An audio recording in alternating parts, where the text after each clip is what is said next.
What's up, everybody? It's Kelsee Brianna J here with a video on the new Pat McGrath Eyedols eyeshadow singles. And Pat McGrath, who you all know I hold near and dear to my heart, is one of my absolute favorite makeup artists and brands. So whenever she launches new products, I'm always clamoring to see what it is going to be. So in this launch, she released eyeshadow singles, which included pre-existing shades as well as 6 brand new shades, and you all already know I picked up all 6 of the new shades. And as far as the pre-existing shades, I own all of her other palettes, so I already have those. Let's go ahead and jump into it. I will overview everything that she launched, as well as give you guys pricing breakdowns and an eye demo. So in this launch, like I said, she released eyeshadow singles. So the singles are sold individually for $25, or on her website, she had them in trios for a lesser price point of $65, but you weren't able to select which color you wanted. You just had to buy it in a pre-selected set. So she released a total of 17 single eyeshadows,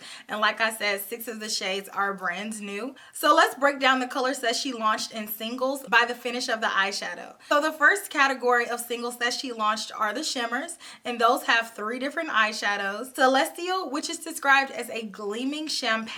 This is not a new shade. This is included in the Mothership Bronze Temptation palette. The next shimmer eyeshadow is Gold Standard, and this is described as a luminous 24 karat gold color. Now this is the only eyeshadow single that is featured in 2 eyeshadow palettes. It was in both the Mothership 4 Decadence palette, which was limited edition and no longer available, as well as the Mothership Subversive Metamorphosis palette, which the Metamorphosis palette had a lot of the colors from the Decadence palette in case you didn't get your hands on that one. And the last shimmer finish eyeshadow is Pale Fire, which is described as a coral pink duochrome color. This color is also not new. It was featured in the Mothership Subversive La Vie en Rose mini palette. The next category of finishes that she launched are the matte eyeshadows, and she launched 5 shades with this finish. The first one is the color Statuesque, which is a brand new color. This one is described as a neutral taupe. The next color is also a new color. This one is called Burnished Honey, and this one is described as a mahogany suede. And the following 3 colors are relaunches that have been featured in other palettes. The next color is Deep Velvet, and this color is described as a deep plum brown suede. And this color was featured in the Subliminal Platinum Bronze palette. The next color is Dark Matter, and this one is described as an onyx suede color. And this color was featured in the Mothership Subliminal Dark Star palette. And the last matte eyeshadow is Purple Rain, which is described as a vivid purple pressed pigment. And this color was initially in the Subversive La Vie en Rose palette. And the last and largest eyeshadow category are the metallics, and they have 9 different singles. The first color is Divine Mink, and this one is described as a gray brown sheen. And this color was in the Decadence limited edition palette. The next color is Sextrovert, which is described as a gleaming metallic bronze. And this color was in the Mothership Subliminal Platinum Bronze palette. The next color is Telepathic Taupe, which is described as a glittering grayish. And this color was in the Platinum Bronze palette as well. The next color is Enraptured, which is described as a gleaming antique gold. This color was featured in the Dark Star palette. And the last repeat color in the metallic category is Lapis Luxury. And this color is described as a multi-dimensional turquoise. This color was also featured in the Decadence palette. So the next 4 colors are brand new. And the first one is Corrupt Copper, which is described as a bright copper. The next color is Rose Venus, which is described as a pink shimmer. Next is Crimson Fire, which is described as a red shimmer. And lastly is the color Synthetica, which is described as a glittering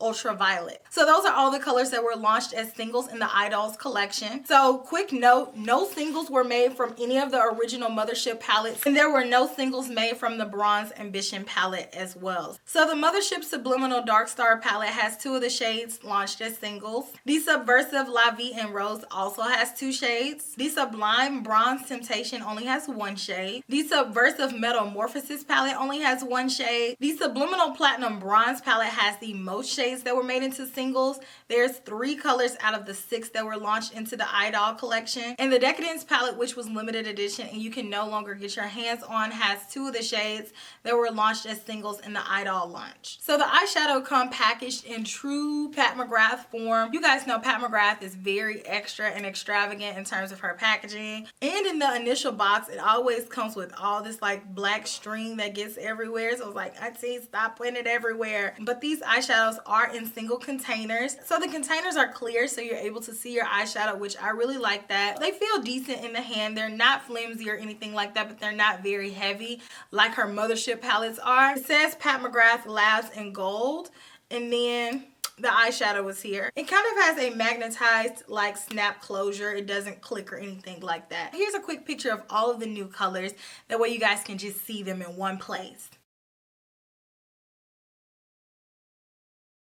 I want to give you guys a price breakdown, and I know a lot of you guys like math and some of you all don't, but this is helpful for anyone who wants to know the value of the Eyedols versus buying any of Pat McGrath's eyeshadow palettes. I'm going to refer to my notes for this. So the singles are $25 and they have 1.1 grams of product in them, or 0.04 ounces of product, and that makes each gram of eyeshadow $22.73 per gram, or $625 per ounce. The trios are priced at $65, so you're getting 3 of the single eyeshadows at a cheaper price, and adding up 3 eyeshadows, it equals 3.3 grams, or 0.12 ounces of product. So when you're looking at the trio's reduced price, it is going to be $19.70 per gram, or $541.70 per ounce. So now here's where things get interesting, because now let's break down the pricing of the palettes, which, as you guys know, these palettes are pretty pricey. But let's see how pricey they are when looking at them against the single eyeshadows.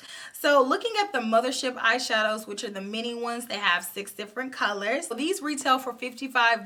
Like I said, it has 6 different colors. So that makes the price per pan in the mini Mothership palettes $9.16 per eyeshadow, which is significantly less than buying one of the new Eyedols, which is $25 per pan. Plus, one of the pans in the mini Mothership palettes come with almost twice as much product as the single eyeshadows from the Eyedols launch. So when looking at the price per gram of the mini Mothership palettes, the mini Mothership palettes have 12 grams of eyeshadow, and then there's 6 colors. So that makes each pan have 2 grams of eyeshadow, versus this one having 1.1 gram of eyeshadow. And that makes each gram of eyeshadow in the mini Mothership palette cost $14.60 per gram, as opposed to the Eyedols, which cost $22.73 per gram. So then when moving on to the big Mothership palettes, the big 10 pan palettes, the ones that come with that very beautiful packaging and the special shades, these cost $125, which I know is extremely expensive. When you break down the value per gram, buying the larger Mothership palettes is a little bit more cost effective. So looking at the Decadence palette, even though it was limited edition, let's just use it for example, this palette had 20 grams of eyeshadow in it. That would make each gram of eyeshadow $6.25 per gram, and per ounce is $178.57. And then looking at the other Mothership palettes, like I said, they do have a little bit less product at 13.2 grams. However, it is still more cost effective to buy that palette versus buying the mini Motherships, and definitely versus buying the single Eyedol eyeshadows. Each gram of eyeshadow in the Mothership palettes, with the exception of the Decadence, is $9.47, and then ounces is $265.96. Buying the single eyeshadows especially doesn't make sense if you look at it like this. If you're looking at pre-existing shades in the mini Mothership palettes and there's more than one, then it will only make sense for you to buy the mini Mothership versus buying 2 of the singles, because 2 of the singles is going to cost you $50 versus buying the mini Mothership, which is $55. You're going to at least get 3 or 4 more eyeshadows for $5 more, plus there's more products per pan. So it just makes more sense to buy the mini Motherships versus buying these, because they cost less per gram and you're gonna get more bang for your buck. So I hope that that cost breakdown was helpful for anybody out there, especially if you're like, I don't know what to get. It does seem like that this was a very large launch. However, if you have Pat McGrath eyeshadows already, just be very cognizant of which ones you have so you're not wasting any of your money. I do want to go ahead and insert some comparison swatches, that way you guys can get a feel for the colors. And then following that, let's jump into the demonstration. That way you guys can see me create this eye look.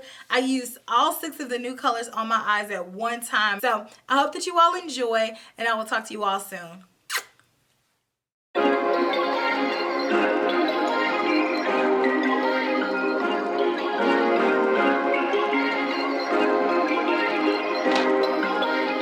Perfect.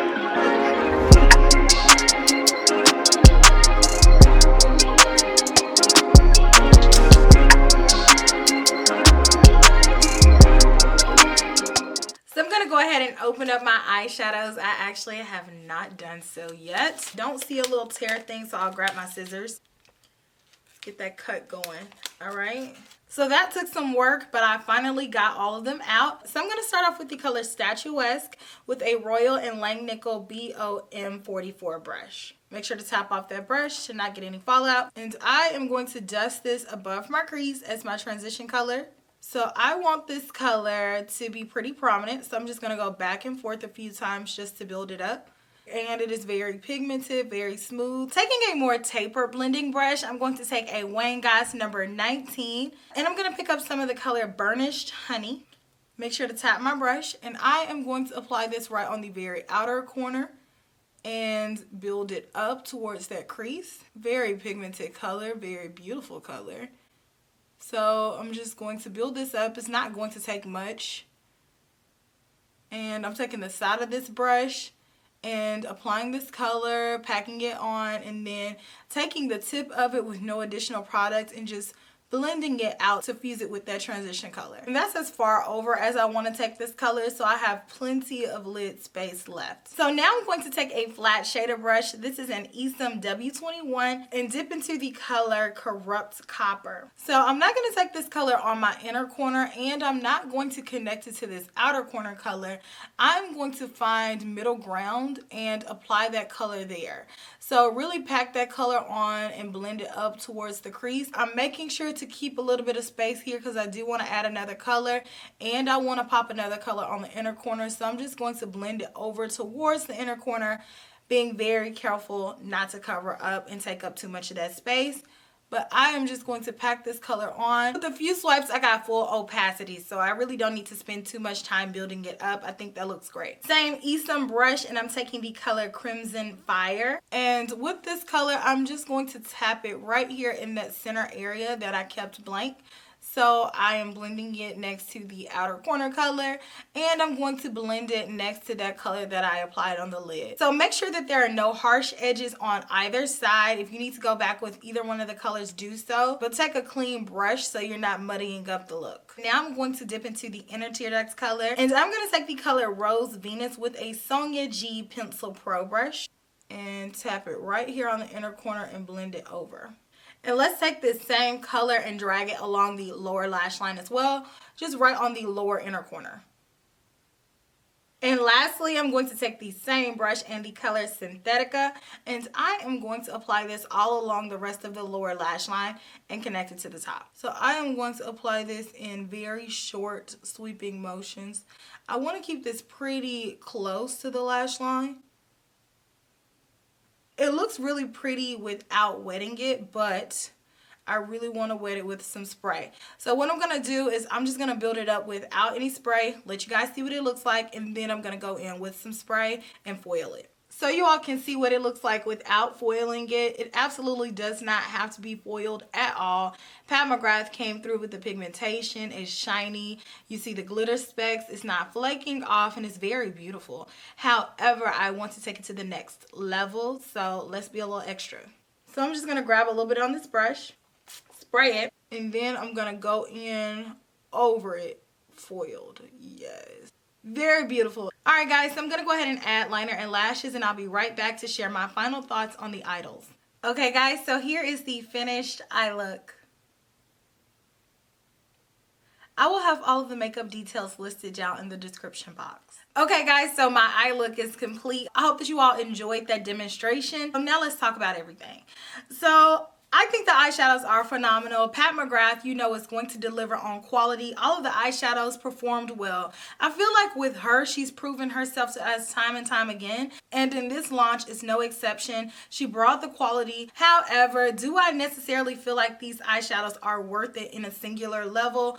I really don't, simply because of the price point. And when you're looking at the price per gram and the price per ounce in her other offerings in her brand, it simply does not make sense from a financial financial standpoint to purchase these eyeshadows on a solo level. However, if you are a Pat McGrath fan like myself, you are going to want to get them to complete your collection, to try something new, and just to have. So I don't regret my purchase, and I definitely am going to be using these eyeshadows in future looks. But is it the most financially sound decision? No. Are there better values in her line? Yes. Price point aside, I know that you guys like when I rank eyeshadows. So because I think that all of the eyeshadows are beautiful that I picked up, there were no duds in this launch. I'm going to rank the 6 new colors from the least unique to the most unique in my collection. So coming in at number 6 is Crimson Fire. Number 5 is Statuesque. Number 4, Corrupt Copper. Number 3, which I know is going to surprise a lot of you all because you all know how much I love purple, but this one is number 3 in terms of uniqueness in my collection, Synthetica. Number 2 is Rose Venus, which surprisingly, I don't feel like I have a lot of colors like this. And coming in at the number 1 slot is the color Burnished Honey. I feel like ranking them in that manner is more helpful than just saying, I don't know, I feel like this color is pretty, I feel like this color is pretty, because they're all very beautiful colors. So please let me know your thoughts on this launch down in the comments section, and I will check you all in my very next video, which will be super, super soon. Smooches. Bye.